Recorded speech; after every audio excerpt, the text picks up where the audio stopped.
Ibu dan Bapak Guru Hebat. Kali ini, Ibu Bapak akan melihat sebuah contoh situasi pembelajaran bersama Ibu Derana, guru biologi SMA kelas 10. Karena situasi sedang pandemi, Ibu Derana melakukan pembelajaran menggunakan metode flip learning. Flip learning adalah model pembelajaran di mana sebelum pertemuan daring dengan guru, murid diminta untuk mempelajari materinya terlebih dahulu secara mandiri. Mari kita lihat bagaimana Ibu Derana mengelola pembelajarannya.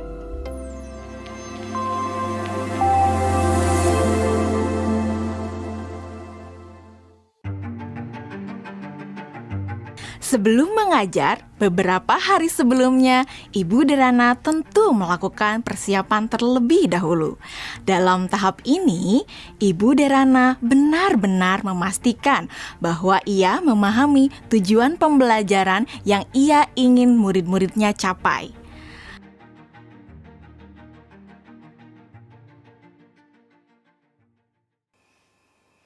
Kemudian, Ibu Derana mempersiapkan bahan dan sumber belajar yang berusaha ia sesuaikan dengan kebutuhan belajar murid-muridnya.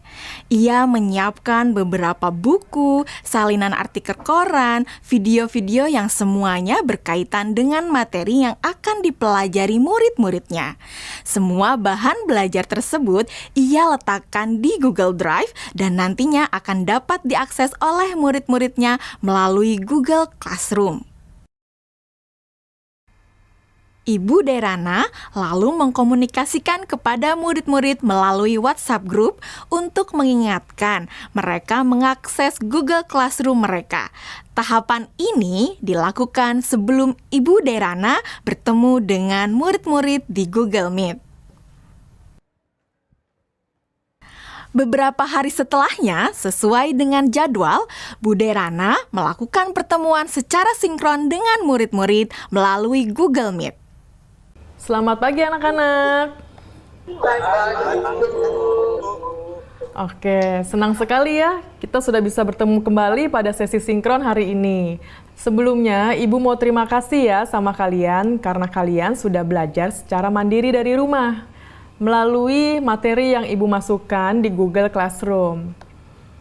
Nah, kalian sudah mempelajari semua yang ada di Google Classroom? Sudah. Oke. Jadi anak-anak, pada pertemuan sinkron hari ini, kita akan mempelajari lebih dalam lagi mengenai keanekaragaman hayati. Ibu akan sharing beberapa pelajarannya ke kalian ya.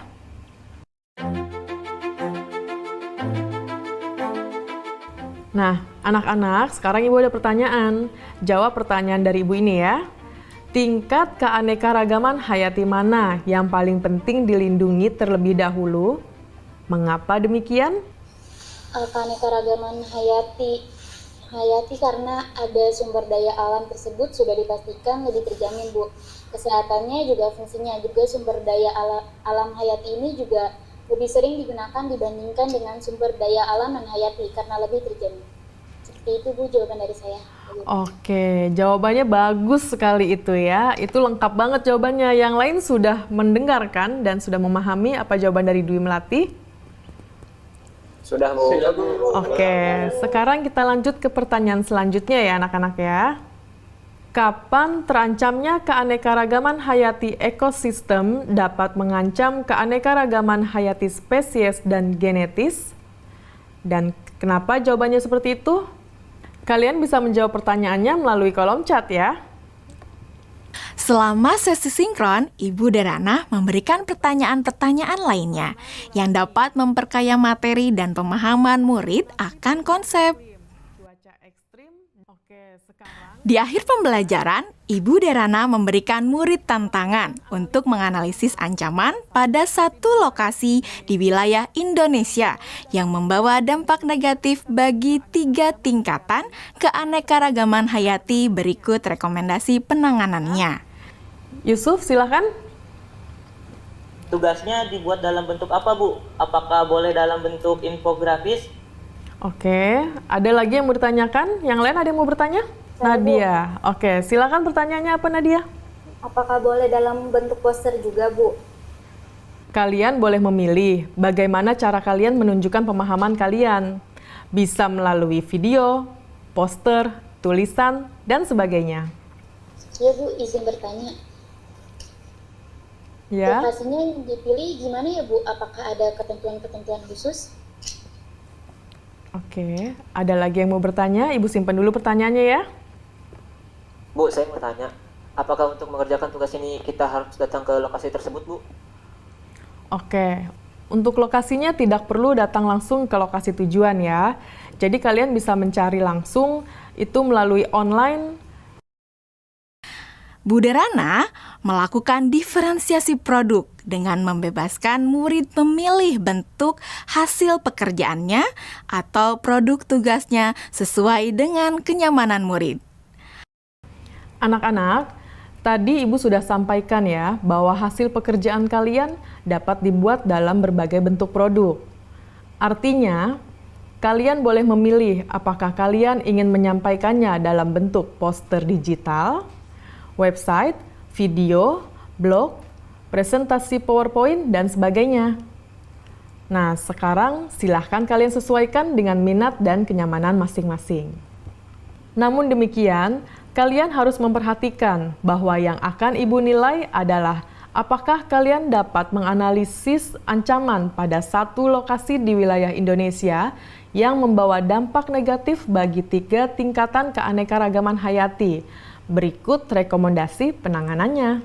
Jadi, poin-poin kriteria yang akan dinilai akan berkaitan dengan hal tersebut. Nah, agar kalian bisa memahami dengan jelas tentang kriteria penilaiannya, mari kita diskusikan kriteria penilaian tersebut bersama-sama ya. Bagaimana? Setelah anak-anak jelas dengan kriteria penilaiannya, maka kemudian Ibu Derana meminta anak-anak untuk bekerja secara asinkron. Selamat tenggat waktu pengerjaan tugas untuk membantu murid-murid yang masih mengalami kesulitan.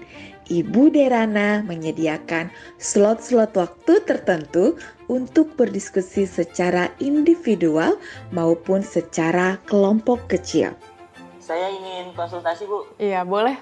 Bu Derana memberikan waktu kepada murid-murid lainnya untuk dapat mengkonsultasikan draft yang mereka buat.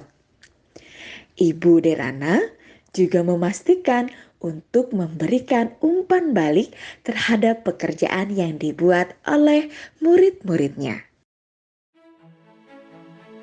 Ibu dan Bapak Guru Hebat, demikian video singkat salah satu contoh penerapan pembelajaran berdiferensiasi. Tetap semangat, Ibu dan Bapak Guru Hebat.